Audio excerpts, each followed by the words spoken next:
2003 ഫെബ്രുവരി 1 ഭൂമിയിലിറങ്ങാൻ വെറും 16 മിനിറ്റ് മാത്രം ബാക്കിയായിരുന്നു.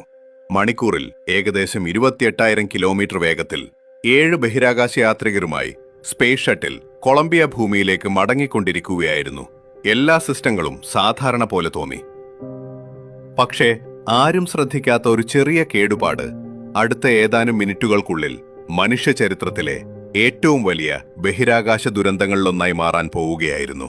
ആ ദുരന്തത്തിൽ ഇന്ത്യയുടെ അഭിമാനമായ കൽപ്പന ചൗളയും ഉണ്ടായിരുന്നു. എന്നാൽ യഥാർത്ഥത്തിൽ എന്താണ് സംഭവിച്ചത്? കൽപ്പന ചൗള ബഹിരാകാശത്ത് വിഹരത്തിയ ആദ്യ ഇന്ത്യൻ വംശജയായ വനിത.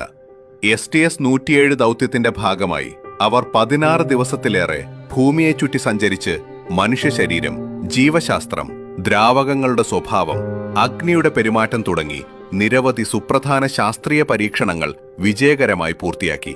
ദൗത്യം അവസാനിച്ചിരുന്നു. ഇനി ബാക്കിയുണ്ടായിരുന്നത് ഭൂമിയിലേക്കുള്ള സുരക്ഷിതമായ മടങ്ങിവരവ് മാത്രം.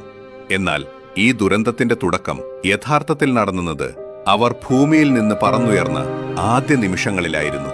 വിക്ഷേപണത്തിന് വെറും 81 സെക്കൻഡ് കഴിഞ്ഞപ്പോൾ കൊളംബിയയുടെ പുറത്ത് ഘടിപ്പിച്ചിരുന്ന വലിയ ഇന്ധന ടാങ്കിൽ നിന്ന് ഒരു ഫോം ഇൻസുലേഷൻ കഷണം വേർപെട്ടു.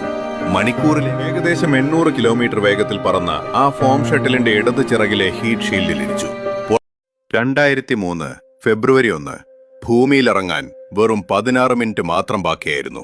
മണിക്കൂറിൽ ഏകദേശം 28,000 കിലോമീറ്റർ വേഗത്തിൽ 7 ബഹിരാകാശ യാത്രികരുമായി സ്പേസ് ഷട്ടിൽ